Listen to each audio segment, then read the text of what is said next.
Hello everybody. I would be discussing the module on quantitative restrictions on behalf of Mr. Rachit Ranjan. The module endeavours to understand the general elimination of quantitative restrictions and the administration and corresponding exceptions to the same. For this, the module would understand the following: to foster an understanding of the necessity of Article 11 prohibition on quantitative restrictions as well as exceptions under the GATT. It would also foster an understanding of the theoretical concepts involved in the subject so as to be able to apply them in practice. It would thereafter foster an understanding of the principal case laws dealing with quantitative restrictions. We would now discuss the types of quantitative restrictions. There are various types of quantitative restrictions. It could either be a prohibition, which is a ban on a product which may be absolute or conditional.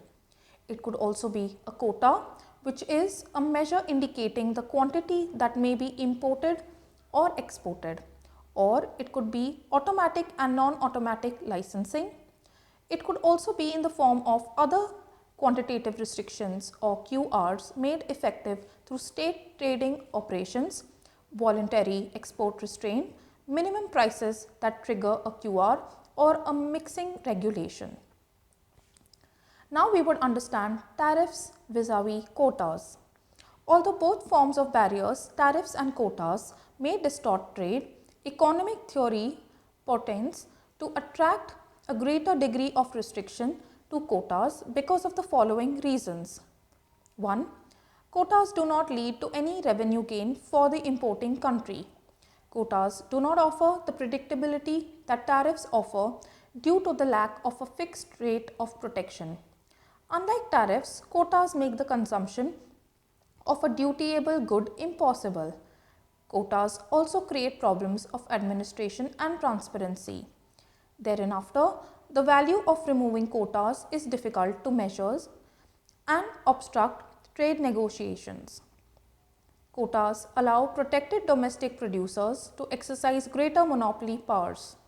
Quotas also encourage rent seeking by creating opportunities for bribing governments to access to their market.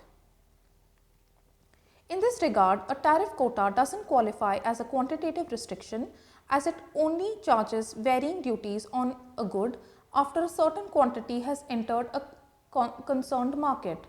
For example, the duty levied on 1000 automobile engines would be 10% ad valorem, and beyond that the duty will be 25% ad valorem. As these quotas do not restrict the entry of a good directly in terms of an absolute prohibition or a restriction on the quantity of imports. Further duties are transparent, provide revenue to the importing country and restrict rent seeking opportunities. Now we would understand Article 11 Clause 1, which speaks about general elimination of quantitative restrictions. Article 11 doesn't define quantitative restrictions.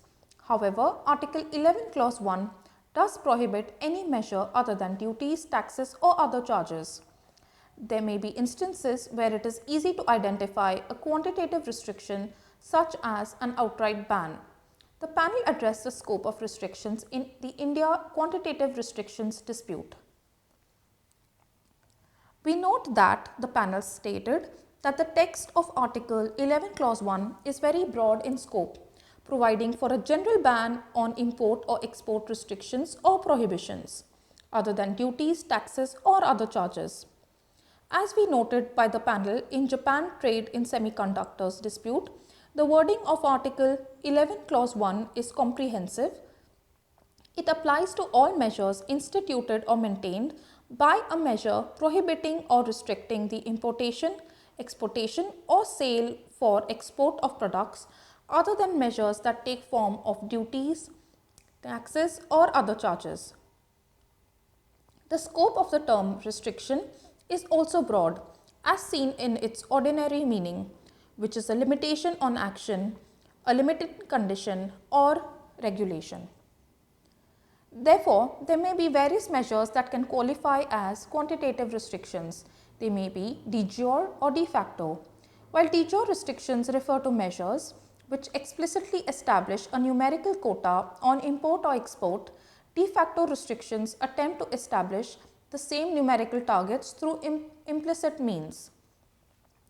In Canada periodicals, the panel found that a complete ban on imports of certain magazines was inconsistent with Article 11 Clause 1 of the GATT. Since the importation of certain foreign products into Canada is completely denied under Tariff Code 9958, it appears that this prohibition by its terms is inconsistent with Article 11 Clause 1 of the GATT 1994. Now we would understand de facto quantitative restrictions. The scope of quantitative restrictions includes within its ambit measures which may not provide an explicit numerical target but results in a de facto restriction on imports and exports. Though de facto quantitative restrictions are prohibited within the framework of Article 11 Clause 1, the alleging party must present sufficient evidence to prove that the measure in question caused an export or import restriction. In the Argentina hides and leather dispute, the European community argued that the presence of domestic tanners representatives during the customs inspection procedures for export-oriented hides placed a de facto restriction on the exports. The panel observed that there was insufficient evidence to label the presence of the representatives as an export restriction. We would now discuss private actions attributable to governments and non-binding measures. The GATT is an international agreement between governments. To that extent, only quantitative restrictions imposed by the government may come under the ambit of Article 11 Clause 1. Nevertheless, as it is the case under the Agreement on Subsidies and Countervailing Measures, private enterprises which have been entrusted and directed by the government to impose measures or have strong ties to some governmental actions may fall within the ambit of Article 11 Clause 1 of the GATT. Now we will understand the case of the Japan trade in semiconductors. The facts of this case are as follows. In this dispute, the Japanese government requested Japanese producers and exporters of semiconductors not to export their products at prices below company cost to certain third countries. This request was carried out to accommodate the deal between Japan and the US regarding trade in semiconductors. The contention of the parties was that the EEC, the complainant, alleged that these measures fell within the purview of Article 11 Clause 1. However, Japan argued that since the measures imposed by the government, they were not legally binding, they weren't actionable under Article 11 Clause 1. The panel report was that the panel observed that for a measure to be a contravention of Article 11 Clause 1, in this case, it is imperative to establish two important criteria. Firstly, there were reasonable grounds to believe that sufficient incentives or disincentives existed for non-mandatory measures to take effect. Secondly, the measure was dependent on government action or intervention. The panel reviewed various factors relating to the Japanese exporting system of semiconductors. These factors ranged from a statutory requirement to submit information on export prices to monitoring of companies and export prices. The panel's preliminary review of the legal provision under Article 11 Clause 1 led to the finding that since the provision did not refer to laws or regulations but more broadly to measures, it clearly indicated that a measure which establishes a quantitative restriction is covered under the provision regardless of the legal status of the measure. Finally, the panel observed that an administrative structure was created by the Japanese government to impose pressure on the private sector to prohibit them from exporting at prices below the company's specific costs. After establishing that Article 11 Clause 1 did not require a measure to be legally binding and the administrative structure prevented the export of semiconductor at prices below company specific costs, the panel opined that the measure in dispute was inconsistent with Article 11 Clause 1. Now we would understand the restrictions made effective through state trading operations. As observed in India quantitative restrictions, any restriction made effective through state trading operations can also be inconsistent with Article 11 Clause 1. In such cases, it is important to show the causal link between the restriction and the operation of the state trading entity. Now we would understand this with the help of the India quantitative restrictions dispute. The facts: India maintained quantitative restrictions on a large number of agricultural, textile and industrial products. These tariff lines were contended to be in violation of India's commitment under Article 11 Clause 1, 18 Clause 1 of the GATT and Article 4.2 of the Agreement on Agriculture. These restrictions had been notified to the Committee on Balance of Payments Restrictions in May 1997 in the course of consultants being held with India. These restrictions that are within the scope of the dispute appear in Annex 1, Part B of WT/BOP/N/24. A previous notification had been made in July 1996 and included quantitative restrictions maintained for both balance of payments and other reasons. The panel report on the issue of restrictions made effective through state trading corporations was that the panel observed that in analyzing the US claim, we note that violations of Article 11 Clause 1 can result from restrictions made effective through state trading operations. This made very clear in the Add note Articles 11, 12, 13, 14 and 18, which provides that throughout Article 11, 12, 13, 14 and 18, the term import restrictions or export restrictions include restrictions made effective through state trading operations. It should be noted, however, that the mere fact that imports are effected through state trading enterprises would not itself constitute a restriction. Rather, for a restriction to be found to exist, it should be shown that the operation of the state trading entity is such as to result in a restriction. On the basis of this finding, the panel concluded that the report submitted by India to the Balance of Payment Committee, coupled with evidence presented by the US, indicated that the canalization measures specified in Part 3 of the negative list of imports, to the extent that they apply to products specified in WT/BOP/N/24 Annex 1 Part B, operate as a restriction on import within the meaning of Article 11 Clause 1. Now we would understand the meaning of voluntary export restraint. Voluntary export restraint or VER actions are taken by exporting countries where a member levies a self-imposing restriction on exports of a product. Under the GATT 1947, the issue of VER remained a very grey area. However, with the advent of WTO, the legality of such restraint was decided. Under the Agreement on Safeguards, Article 11 Clause 1b explicitly prohibits voluntary export restraint. We would understand this with the help of the China rare earth material case. The facts of this case are: the dispute arose because of China's use of export quotas and export duties on various forms of rare earths, tungsten and molybdenum. In this regard, the complainants have also channeled the administration and allocation of the minerals through export licensing of the export quotas. The contention of the parties was that the complainants, namely the US, Japan and European Union, argued that the export duties, quotas and including the administration and allocation is inconsistent with certain commitments under China's accession protocol as well as Article 11 Clause 1 of the GATT.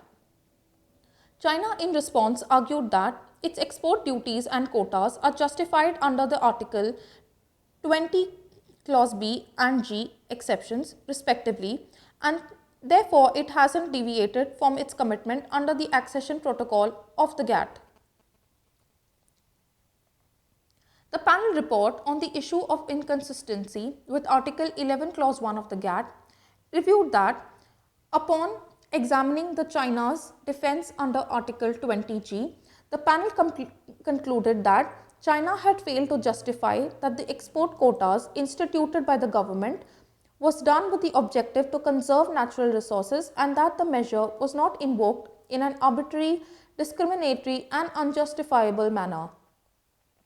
The panel observed that, in the panel's view, China has not met its burden of demonstrating that its export quota on rare earths is applied in a manner that does not result in unjustified or arbitrary discrimination or disguised restriction on trade against foreign users. In view of the above, the panel concludes that China has not demonstrated that its 2012 export quota on rare earths was not applied in a manner that constitutes arbitrary or unjustifiable, discriminatory or a disguised restriction on international trade. For the reasons given above, the panel concludes that China's export quota on rare earths is inconsistent with Article 11 Clause 1 of the GATT and paragraphs 162 and 165 of China's Working Party report. The panel also concludes that China's export quota on rare earths is not justified under either subparagraph G or the Chapter of Article 20 of the GATT 1994. Now we would understand why did China impose the VER on these materials in the first place. Rare earth materials are also used in all sophisticated modern electronic devices including computers, smartphones, cars, magnetic devices and turbines. China produces an overwhelming majority of the world's rare earth metal supply. 90% of all rare earth metals used in global industry originate in China. Beijing has taken advantage of its near monopoly power in the past. In 2010, Beijing cut export quotas by 40%, causing prices to skyrocket. Now we would understand minimum export-import prices and licensing. The minimum export prices imposed by a member may have effect similar to export taxes as they both create a wedge between domestic and world prices. If this price is set at a certain level, it may result in a restricted quantity of export. In China raw materials, the dispute concerned 4 types of export restraint that China imposed on export of certain raw materials. As China was the leading producer of these materials, the complainants argued that the restraint resulted in higher prices of the products in the global markets. The arguments advanced by both parties in this case are similar to the arguments placed before the panel in China rare earth. The panel relied on the findings of the panel in EEC minimum import prices, the Japan semiconductors and Colombia port of entry, where the panel members interpreted the term restriction under Article 11(1) to mean that refers to measures that create uncertainties and affect investment plans, restrict market access for imports or make importation prohibitively costly. In other words, previous panels had already concluded that a measure which prevents exportation before a certain price level inherently constitutes restriction and is inconsistent with Article 11 Clause 1 of the GATT. In this regard, the panel opined that the panel considered that very potential to limit trade is sufficient to constitute a restriction on the exportation or sale for export of any product within the meaning of Article 11 Clause 1 of the GATT 1994. The panel considers this view is inconsistent with the conclusion by the panel on Colombia ports of entry that any measure that creates uncertainty as to the ability to import, export or otherwise compete in the marketplace violates Article 11 Clause 1. Now we would understand the relationship between Article 3 Clause 4 and Article 11 Clause 1. The panel in Canada FIRA had observed that a distinction must be made between measures that fall under Article 3 Clause 4 and 11 Clause 1 except for measures invoked by state trading operations as they both are importers and the distributors. In India Autos, India defended a claim throughout brought against its trade balancing requirement by claiming that a matter fell under Article 3 and not under Article 11 Clause 1. The panel observed that it therefore cannot be excluded a priori that different aspects of a measure may affect the competitive opportunities of imports in different ways, making them fall within the scope either of Article 3, where competitive opportunities on the domestic market are affected, or of Article 11, where the opportunities for importation itself entering the market are affected, or even there may be, in perhaps exceptional circumstances, a potential for overlap between two provisions, as was suggested in the case of state trading. Any analysis on the applicability of either Article 3 Clause 4 or Article 11 Clause 1 should therefore be based on the principles within Article 3 Clause 2 of the DSU. Recommendations and rulings of the DSP cannot add to or diminish the rights and obligations provided in the covered agreements. We would now understand the exceptions under Article 11. Article 11 provides for critical shortages exceptions. The provisions of paragraph 1 of this article shall not extend to the following: A. Export prohibitions or restrictions temporarily applied to prevent or relieve critical shortages of foodstuff or other products essential to the exporting contracting party. B. Provides for the clarification and grading exception. Therefore, Article 11 Clause 2b states that the provisions of paragraph 1 of this article shall not extend to the paragraph B if import and export prohibitions or restrictions necessary to the application of standards or regulations for the classification, grading or marketing of commodities in international trade. Although a bare reading of the provision may indicate that measures may very well abuse this in order to invoke quantitative restrictions, the existence of the term necessary raises the evidentiary burden on the evoking member, therefore making it difficult for a member to take recourse to this provision without sufficient evidence. Clause C provides for agriculture or fisheries exception. It states that this article shall not extend to import restrictions on any agricultural or fisheries product imported in any form necessary to the enforcement of governmental measures which operate: A. To restrict the quantities of the like domestic product permitted to be marketed or produced, or if there is no substantial domestic production of the like product, of a domestic product for which the imported product can be directly substituted, or to remove a temporary surplus of the like domestic product, or if there is no substantial domestic production of the like product, of a domestic product for which the imported product can be directly substituted, by making the surplus available to certain groups of domestic consumers free of charge at prices below the current market level. C. To restrict the quantities permitted to be produced of any animal product, the production of which is directly dependent wholly or mainly on the imported commodity if the domestic production of that commodity is relatively negligible. As it is clear from the text of the exception does not permit a complete ban on importation on a product, rather it only permits a restriction on them. The negotiating history of this provision also relieves a very interesting debate that ensued between the developed and the developing members. As Professor Jackson has explained, the exception was vehemently opposed to by the developing members, who perceived this prohibition as a medium to cater to the local producers of developed nations. It is important to remember that the exception has never been successfully used owing to high evidentiary standards set forth in the text of the convention. In order to successfully claim an Article 11 Clause 2c exception, the defendant member must prove that import restriction is necessary. Even upon meeting this criteria, the defendants must still prove that the measure has been invoked to achieve a purpose listed in Article 11 Clause 2c. Moreover, in keeping with the transparency commitment under Article 2, the defendant is also obliged to provide detailed accounts of the value or quantity of the import restrictions as well as the timeline for such restrictions.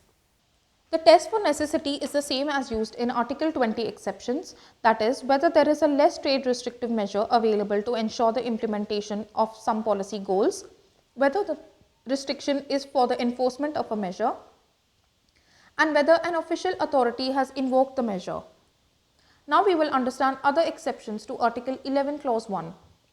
general exceptions under Article 20, security exceptions under Article 21, regional trade agreements under Article 24, balance of payment exceptions under Article 12, 18, 15 of the GATT, waivers under Article 9 Clause 3 of the Marrakesh Agreement, safeguard provisions for Article 19 of the GATT 1994 and Agreement on Safeguards, and prohibitions relating to special and differential treatment.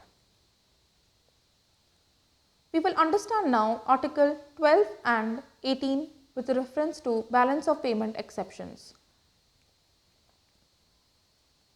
Article 12, which allows imposition of quantitative restriction if a member state is facing balance of payment problems, was specifically designed to accommodate countries having scarce foreign exchange reserves. A similar provision is contained under Article 18b with a less stringent burden of proof requirement on the imposing member state. The difference between Article 12 and Article 18b. Article 18b protection is available to member states with inadequate monetary reserve, whereas Article 12 is used in situations where a member has very low monetary reserves. The use of the term inadequate in Article 18b allows a member state to a greater level of deference in administrating restrictions with a higher differential standard of review. Article 12 requires member states to progressively relax the restrictions imposed, whereas Article 18b, no member is required to alter the restrictions on account of any policy which would render such restriction unnecessary. Currently, any BOP restriction must be presented to the Balance of Payments Committee under the framework of WTO before it is invoked. The invocation of BOP restrictions must also pass the test of an IMF consultation process. This is duly recognized under Article 15 Clause 2 of the GATT. In the India quantitative restrictions dispute, India advanced its deference for maintaining certain quantitative restrictions under Article 18b, arguing that owing to BOP crisis in 1991, it was imperative to maintain these restrictions. The question before the panel was whether India was facing a serious decline or threat thereof as listed under Article 18 Clause 9a or had inadequate reserves as listed under Article 18 Clause 9b. Upon evaluating the evidence placed before the panel, it came to the conclusion that as per the IMF and RBI reports, India's reserves were rising at a consistent rate post 1996. Therefore, the reserves were not inadequate or facing any serious decline or threat thereof. The panel then moved on to address whether these measures could still be maintained under the add note to Article 18 Clause 11. The add note to Article 18 Clause 11 clarifies that any relaxation or removal should not result in a situation which worsens the BOP problems. The panel observed that in order to maintain the measures at issue, it must be determined that one of the conditions contemplated in subparagraphs A and B of Article 18 Clause 9 would appear immediately after the removal of the measures, and a causal link must be established between the anticipated reoccurrence of the conditions of Article 18 Clause 9 and the removal. It should be noted that the text requires more than a mere possibility of reoccurrence of the conditions. The add note therefore allows for maintenance of the measures on the basis only of clearly identified circumstances and not on the basis of a general possibility of worsening of balance of payments conditions after the measures have been removed. Such an interpretation could lead to the maintenance of balance of payments measures for indefinite periods, as it would always be argued that there exists a risk of worsening of balance of payment conditions at the same time in the future. Consequently, the panel decided that measures invoked by India could not be justified because its removal wouldn't immediately result in conditions requiring reinstitution of import restrictions. The panel then moved to address the issue whether India was entitled to maintain these measures under the proviso to Article 18 Clause 11. Article 18 Clause 11 contains a proviso as follows: no member shall be required to withdraw or modify restrictions on the ground that a change in its development policy would render unnecessary the restrictions which it is applying under Article 18 Clause B. India argued that the IMF report has assumed that a change in India's development policy would result in rendering the restrictions unnecessary. The panel observed that India did not present sufficient evidence to justify this stance. Furthermore, the panel clarified that there was no assumption either on the part of the panel or the IMF report on changes in India's development policy. The panel observed that the usage of macroeconomic policy instrument is not tantamount to amendments in development policy. Since India wasn't clear on what it considered a development policy in this context, the panel concluded that the measures were not justified under the provision to Article 18 Clause 11. Now we will understand infant industry protection. Article 18 was drafted with the objective of providing exceptions to developing economies so as to ease the constraints on their economy.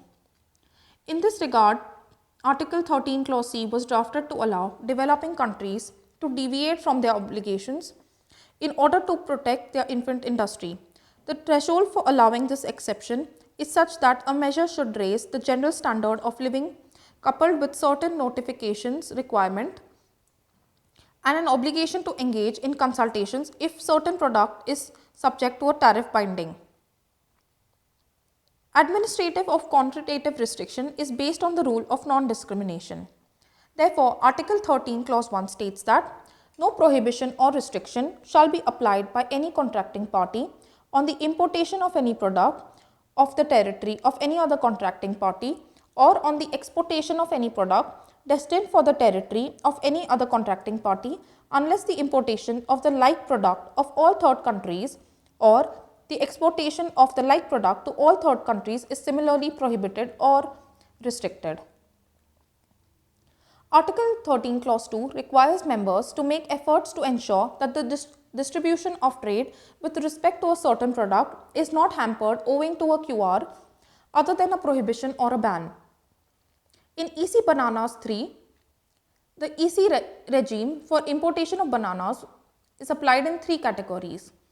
Traditional imports from 12 ACP countries, non-traditional imports from ACP countries based on quantities, and any export by ACP countries which are non-traditional supplier imports from non-ACP countries. The appellate body observed that the allocation of non-utilized tariff quotas only among these countries that concluded a framework agreement with the EC did not factor the trade flows which would exist in the absence of tariff quotas. This was inconsistent with Article 13 Clause 2, whose object and purpose is to minimize the impact of QRs on trade flows. Further, Article 13 Clause 2D specifies that in allocating quotas among specific supplier countries, member with a substantial interest in supplying the concerned product must be consulted, and if that is not possible, then they should only be assigned quotas on the basis of Article 13 Clause 2D, the second sentence. In EC poultry dispute, the appellate body held that such quotas must be calculated on basis of total imports, which would include imports coming from non-members also. With this, we have understood quantitative restrictions as explained under GATT Article 11 and 13. Thank you very much.